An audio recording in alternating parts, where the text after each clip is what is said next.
content to be an also-ran behind the champion of being the sworn enemy of lying, pomposity, smugness, and groupthink, which is none other than Tucker Carlson. I'm Mel McGinnis with this week's edition of the Sophie Scholl Monologue, where we talk about religion and faith, because how can you talk about one without the other? They're related.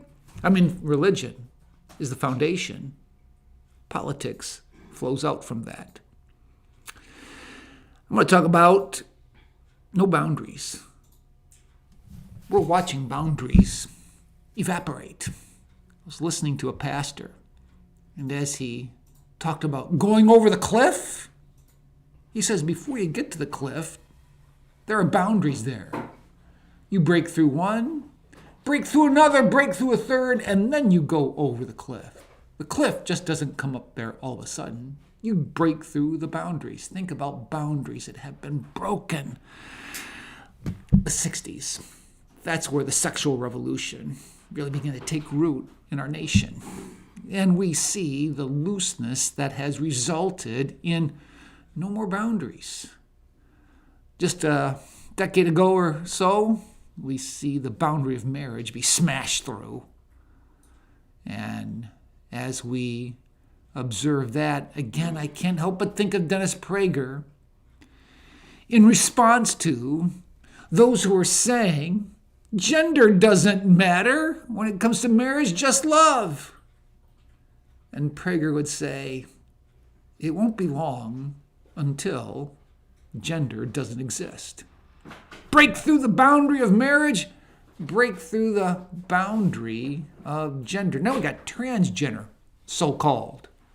It's a false construct that people are buying into, even the medical community. Do you know, the other day I went to the doctor's office and it was touchscreen.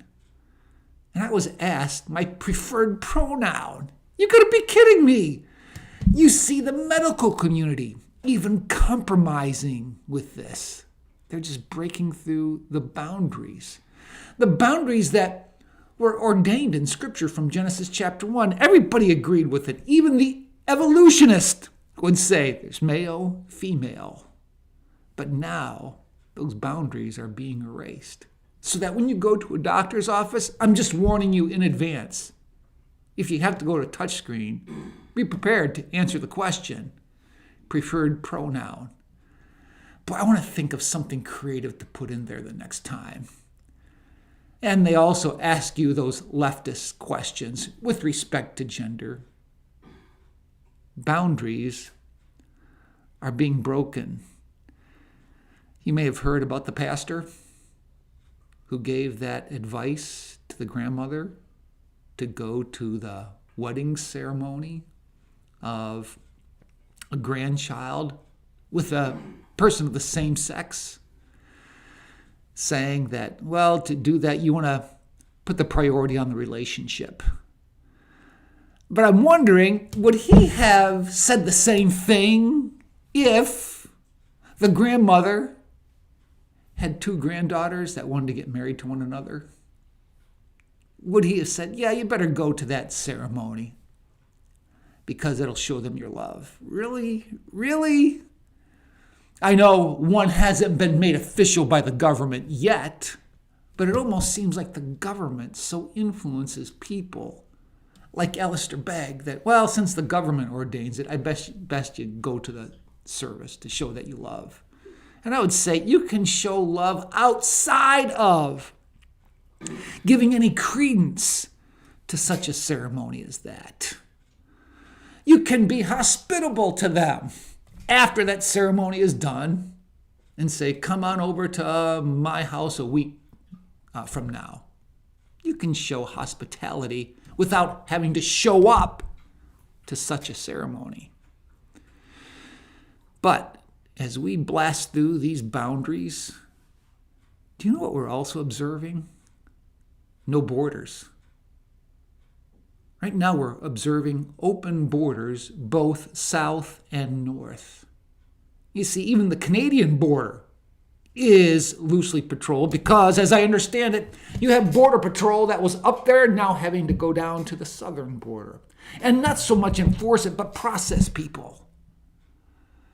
we really don't have a border. Because if you say open borders, what is an open border but no border? So there's a correlation, isn't there? As we've blasted through the boundaries of what God has ordained regarding sexuality, boy, we're just erasing our borders and setting ourselves up. Do you know how many Chinese young males are coming over a border? It's an increasing problem.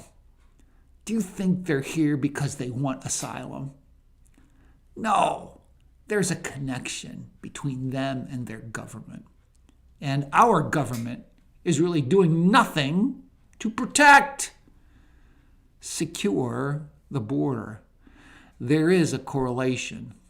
Can I say it's causative? No, not necessarily, but there is a correlation. No boundaries, nor borders. And right now we're witnessing an invasion. Will those who espouse DEI, who say that January 6th was an insurrection, admit, if you're equitable, that our border right now being penetrated is an invasion?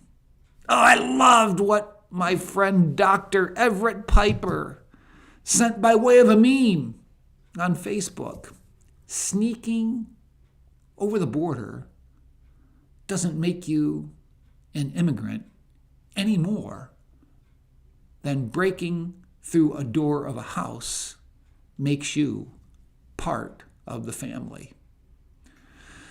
Well, unlike Tony Kornheiser of Pardon the Eruption, I cannot promise you that I'll do better the next time.